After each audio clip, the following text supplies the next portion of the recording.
Case clear हो गया था, जल्दबाजी इतनी नहीं थी। मरीन ड्राइव पे टिकट बारी बिल्कुल खाली पड़ी थी, वहां से मैंने विराट की टिकट ली और विराट की टिकट लईने फाड़ी नाखी, कारण के मारे पैसा नो बतावा मारे आत्मा ने बचावी लेवो। और एक बात तमने कहूं छू, 1 વર્ષના ઇન્કમ ટેક્સ 1 વર્ષના ચોપડા ઇન્કમ ટેક્સના ઓફિસરને બતાવતા જો ડર લાગતો હોય, 1 વર્ષના ચોપડા ઇન્કમ ટેક્સ ઓફિસરને બતાવતા ડર લાગતો હોય તો જીવનભરના ચોપડા કર્મસત્તાને બતાવવા પડશે, ત્યારે શું કરશો? શું કરશો? શું થશે?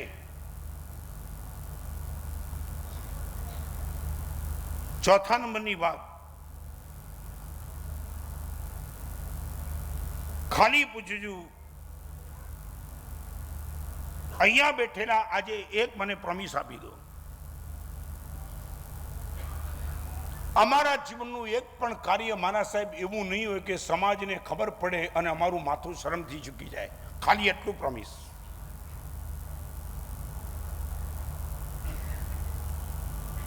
અમારા જીવનમાં એક પણ કાર્ય મારા સાહેબ આપને એવું જોવા નહીં મળે કે કોઈને ખબર પડે ને માથું શરમથી ઝૂકી જાય। Okay, good. અને આમ જનરલ તમને પૂછ્યું, તમે ટીવી જોતા હો, સિરિયલ જોતા હો, અને એવા ટાઈમમાં હું બાજુમાં આવીને બેસી આવતો, પણ તમને આમ વાંધો ના આવે એવું જ તમે જુઓ એ નક્કી?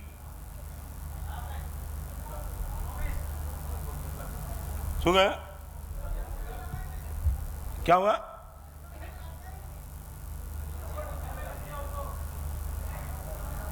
चलो अच्छा हुआ। कभी कभी बस जा रही थी ना, बस में एक ही बस में कोई सीट स्पेशल नहीं थी, मगर कंडक्टर ने बोला 50 रुपया और 40 रुपया, आप जहाँ जाना चाहते हो सब एक ही जगह पे बस जाती है, मगर 50 रुपया 40 रुपया देना पड़ेगा। लोगों के मन में प्रश्न, 50 અને 40 एक જ જગ્યાએ બસ જાય, सीट बराबर नहीं, कहीं रिजर्वेशन नहीं, स्पेशल सीट नहीं, અને 50 ને 40 કેમ? એટલે એક માણસે કંડક્ટરને પૂછ્યું, ભાઈ આ બસ બરાબર છે, કોઈ સીટ બધી એક સરખી છે, એક જ જગ્યાએ બસ જાય છે, ડ્રાઈવરે કંડક્ટરે, અને આમાં 50 અને 40 ની ભેદ કેમ? તો કે બરાબર છે ભાઈ, તમને ખબર નથી, આ બસ છે ને થોડી ખખડધક છે, વચ્ચે ગમે ત્યારે અટકી જાય, અને અટકી જાય ત્યારે જે 40 આપશે એને ધક્કા મારવા નીચે ઉતરવું પડશે, 50 મારીને વચ્ચે બેહી રહેવાનું છે। આટલું અમે પરમિશન આપીએ છીએ, यही हमारा पुण्य है। 4 बात आपसे कहना चाहता हूं, रोड बेकार, गाड़ी बेकार, ट्रैफिक जाम, ड्राइवर नशा में, समझे तुम 4 चीज? रोड बेकार,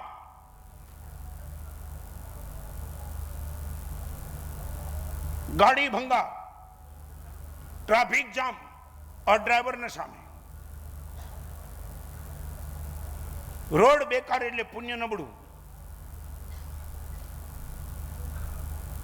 કરવા જાવ કાંક અને થઈ જાય કાંક। મંદી એવી નડે છે કે નવી કમાણી તો નથી, પણ જૂનો માલ આપ્યો એ પાછો આવે છે। પુણ્ય ગયું, ટ્રાફિક જામ, જે પણ લોકો મળે છે એની પ્રકૃતિ વિચિત્ર છે। ગાડી બેકાર એટલે શરીર જોઈએ તેવું કામ નથી આપતું। 2 રોટલી ઓછી ખાવ તો બીપી વધે ને 2 વધારે ખાવ તો કોલેસ્ટ્રોલ વધી જાય। ભગવાન મહાવીરને ગૌતમ સ્વામીએ પૂછ્યું હતું, ભગવાન આ જગતના જીવો જાગતા સારા કે ઊંઘતા સારા? અને ભગવાને જવાબ આપ્યો, ગૌતમ ધર્મી જાગતા સારા, પાપી બધા ઊંઘતા સારા। રોડ બેકાર, ટ્રાફિક જામ, ગાડી બેકાર અને ડ્રાઈવર નશામાં। આપણે બધા મોહની કર્મના ગુલામ। एक्सीडेंट ना થાય તો જ आश्चर्य। इस शिविर में से बाहर निकलते बस इतना तय कर लेना, महाराज समाज की दृष्टि से और एक भी शिष्ट पुरुष की नजर में मेरा जो भी एक्शन ख्याल में आ गई, 100% महाराज साहब मेरी आंख शर्म से झुक नहीं जाएगी। चौथे नंबर की बात, 5वें नंबर की बात, टीयरलेस आईज, आंख में से आंसू गायब।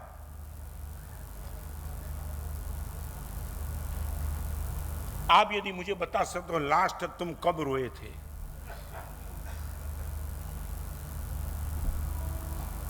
आपको याद आता है कि लास्ट आप कब रोए थे?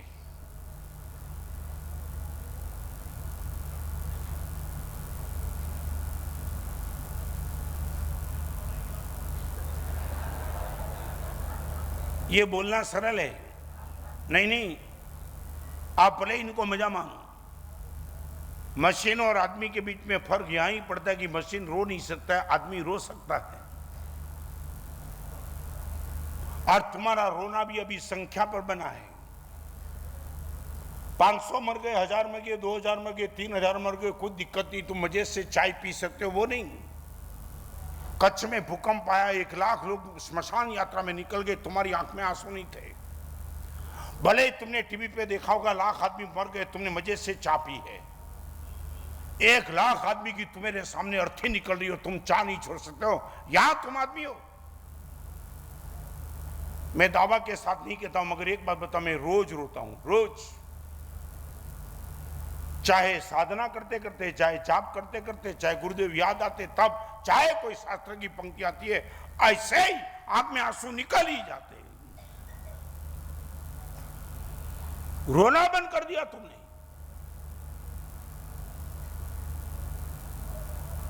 चंदनबाला की आंसू ने भगवान महावीर को 5 महीना 25 दिन का पालना करा दिया। गौतम के आंसू ने महावीर के जीवन काल में जो गौतम केवल नाम की प्राप्ति न कर सके, वो महावीर के बाद केवल नाम हुआ आंसू की ताकत से। अष्टापद पर्वत पर भरत रो पड़ा, भगवान का निर्माण हो गया। वांदी थू बने पगला प्रभु ना बेसी तेने तीर, विनती करे उपकार संभारी नयने जीरते नीर। ओ प्रभु जी दियो दर्शन महाराज। कब रोए? दूसरे के दुख को देखकर या खुद के पाप को देखकर। आंसू 2 प्रकार के। आपने यदि किसी का दुख देखा और तुम रो पड़े, अरे मैं इनका दुख दूर नहीं कर सकता हूं, नंबर 1, और खुद के दोष को देखकर। भगवान 50 साल की जिंदगी, 5 करोड़ का मालिक, फिर भी पैसा के लिए एक 500 रुपए का सौदा होता है। भगवान झूठ बोलने में मुझे कोई पाप नहीं लगता है, मैं कहां हूं?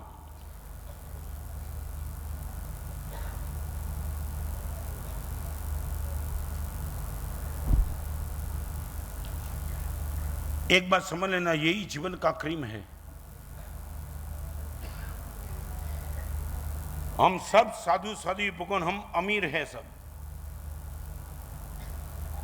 और मेरे और हम सबके जीवन में भी जिस दिन ये सब चीज गई, थैंक्स गिविंग देने का भाव हमारा भी निकल गया। गुरुदेव की संग की शर्म हमारी आंखों से भी जब निकल गई, मन के भावों को संभालने में हम भी जब केयरलेस बन गए, और गुरु और संग बाजू में होने के भी कुछ गलत करने से गुरु का भी डर जिस दिन हमारे मन में से भी चला गया, और विरोधित संयम को लेकर के हमारी आंख में से भी आंसू जब सूख गए, हमारा साधु जीवन भी गया काम से।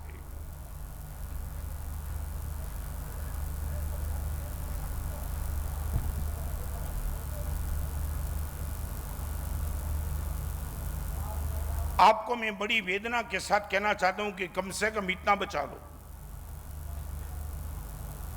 आंखों में शर्म बचा लो।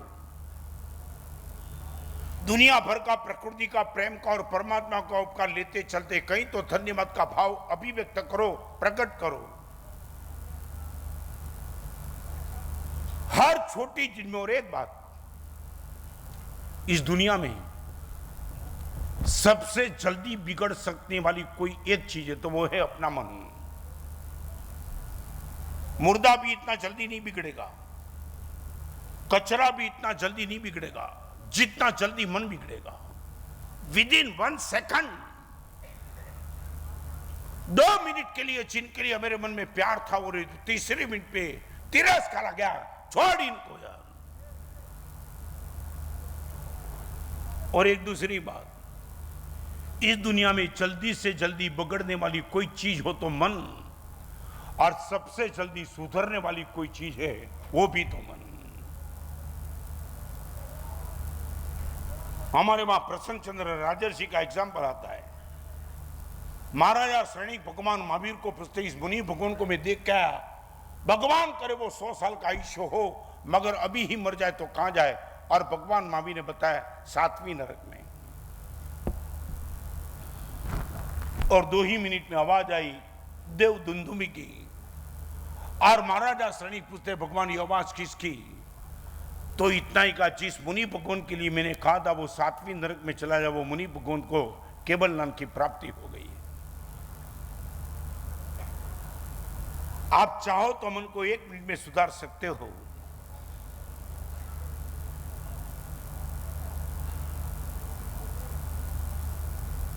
थोड़ा प्रयोग करेंगे। आप इतना प्रॉमिस दो गुरुदेव मन बिगड़ेगा, मगर हम मन को बचाने का अभी तक हमारा प्रयास नहीं था। कम से कम प्रयास तो शुरू करेंगे और थोड़े अलर्ट भी होंगे कि मन बिगड़ रहा है, वापिस आ जाओ।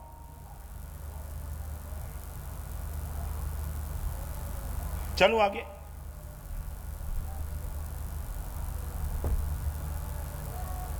तुम कब रोए थे मैं नहीं पूछना चाहता हूं। एक दूसरी बात, तुमने खुद के हाथ से लेटर कब लिखा था लास्ट?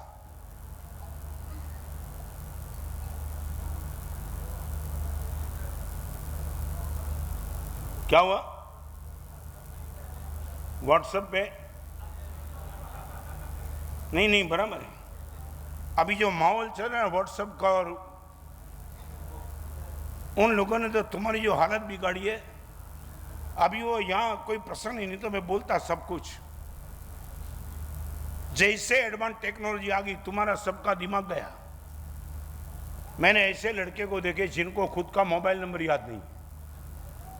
वो बोलते हमारा सर थोड़ा चेक करके बोलो, मैं तेरा दिमाग कहाँ गया। ने तमने कहूँ एक बात कहूँ, તમે માચીસ જોઈએ ને, માચીસની કાંડીઓ હોય ને આમ જરાક કરો એટલે સળગી જાય। મને એક જણે પૂછ્યું હતું મને કે મારા સાહેબ મામૂલી ઘર્ષણમાં સળગે કેમ? મેં કીધું એટલા માટે એને માથું હોય છે પણ મગજ નથી હોતું। તમને સમજાવ્યું કંઈ? જેને માથું હોય પણ મગજ ન હોય હાલતા ને ચાલતા હળગે।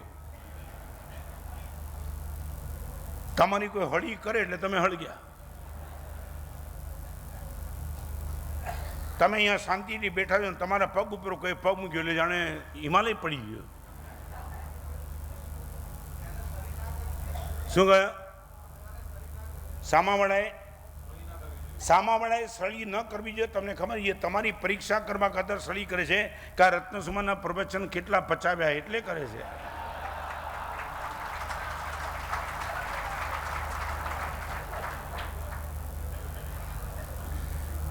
बोलो शू कहते मारे पास के ना पास? हाँ, चाहे कितना भी। एक आदमी जेल में बंद था, वो जेल से बाहर निकला तो जेलर ने उनको रिकॉर्ड देखा और माफी मांग ली। दोस्त एक बात की क्षमा करना। उसने बोला क्या 1 तारीख को तुझे छोड़ना था, आज 6 तारीख हो गई, 5 दिन लेट हो गया। मैं बड़ी दिक्कत में था, बहुत व्यस्त था और 5 दिन के पहले तुझे छुट्टी देना चाहता था मगर 5 दिन लेट हो गया। बड़ी प्रेम से मैं तुझे माफ करने को बोलता हूँ, तू बोल दे क्षमा। और वो जो छूटने वाला था ना, उनका चेहरा ऐसा ही मस्त था। उसने बोला तूने सुना, मैं माफी मांग रहा हूं, बोल तो दे। माफ कर दिया। जेलर साहब माफी की बात छोड़ो, मगर अगली बार जेल में आऊं ना तो 5 दिन थोड़ा कम कर देना। माने आने वाला तो हूं ही, तुम कितना भी छोड़ो, अपराध करूंगा वापिस आ जाऊंगा। बराबर है। तमारा माटे आज को शिविर में हमना सुधरशो, पाछा आवाना बाद।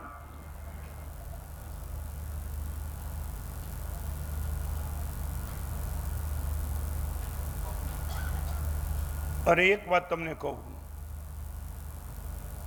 श्रृंगार रस, वीर रस, हास्य रस घणा रस है, एमा एक करुण रस है। अहींया बैठेला बधाने तमने कहूं, हजारों लोकोनी साथे बेसीने तमे हस्या हशो।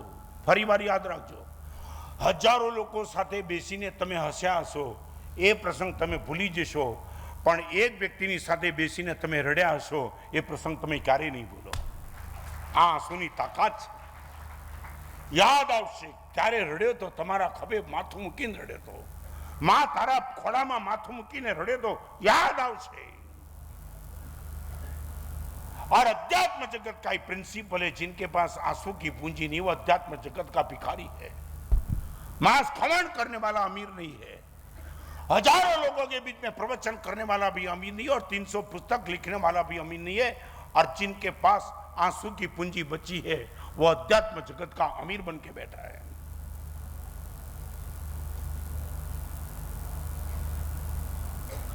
ये 5वें नंबर की बात। और नंबर 6, हेल्पलेस जीवन व्यवस्था। कहीं किसी को हेल्प करने का मौका आता है, वहां से वो ना ही बोल देता है। थोड़ा सा तो हाथ फैला या 2 शब्द उनको प्रेम के अच्छे सुनना चाहिए, वो तो हेल्प कर दे। समय हेल्प 4 प्रकार की। आप समय देकर के हेल्प कर सकते हो, शब्द देकर के हेल्प कर सकते हो, संपत्ति देकर के हेल्प कर सकते हो, और कहीं ना कहीं किसी को शरीर देकर के हेल्प कर सकते हो। आपको मैं पूछना चाहता हूं, सच बोलो, ये 4 क्षेत्र की हेल्प आपके पास है। आपके पास आने वाले को 5 मिनट का समय दो, वो बोलता है सिर्फ मुझे सुनो ना, मुझे सुनो, और आप बोलो दोस्त बैठ जा, सुनने के लिए तैयार हूं। आपने समय देकर के उनको हेल्प कर दी। कभी शब्द दो, कभी संपत्ति देकर के हेल्प करो, और कभी शरीर देकर भी हेल्प करो। 4 में से एक।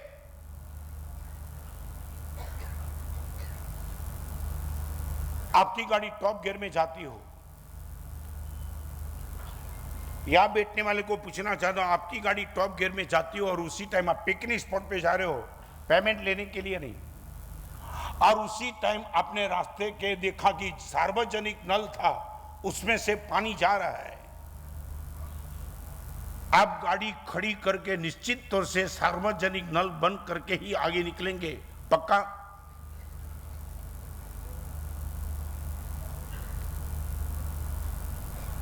नहीं, मैं पूछना चाहता हूं क्यों नहीं।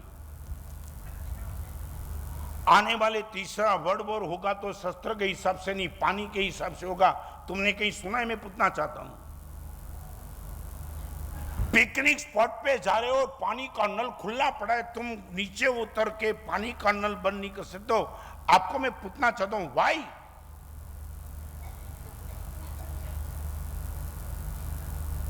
कोई कमेंट किए बिना आपके पास जवाब चाहता हूं, है कोई जवाब?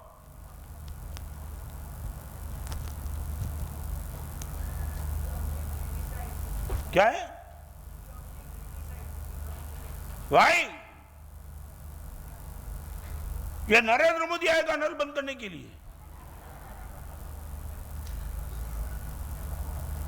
कुमार बार, अभी मैं जू में मेरा प्रवचन था, कूपर हॉस्पिटल का डीन, जिनके हाथ से कैसेट का विमोचन था, और कैसेट के विमोचन के ऊपर एक प्लास्टिक का छोटा सा कागज था। कूपर हॉस्पिटल का डीन, क्या इनकी पर्सनालिटी में देखते रहा, प्रवचन के पहले उनके विमोचन किया, और विमोचन करके जो प्लास्टिक का छोटा सा कागज था उसने अपने पैंट में डाल दिया, पैंट की जेब में। इतनी भीड़ के बीच में सब लोग ने बोला कि आप ये छोटा सा प्लास्टिक का कागज है, आप जेब में क्यों डालते हो? और इनका इतना ही कहना था, नरेंद्र मोदी ने स्वच्छता अभियान चलाया है, उनकी जिम्मेदारी मेरी भी तो है कुछ। गाली देना है बस नरेंद्र मोदी को, तुम्हारी कोई जिम्मेदारी नहीं।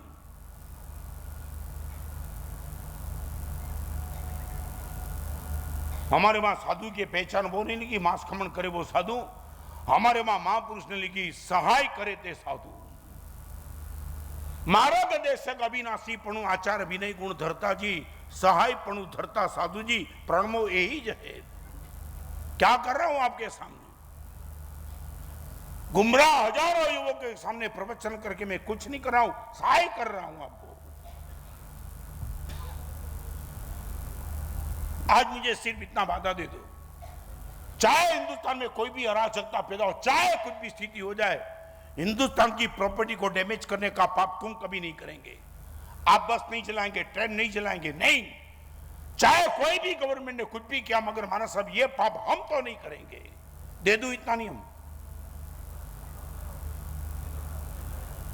इस देश की संपत्ति वो तुम्हारी संपत्ति है, उनको डैमेज करने का राइट किसी को नहीं है। हाथ ऊंचे, यहां कोई बचेगा नहीं, भाई बहन सबको हाथ ऊंचे सबके। धारणा विग्रह पचकाय नदन सागरण महत्रागरण समय समय वित्तागरण भोसरी।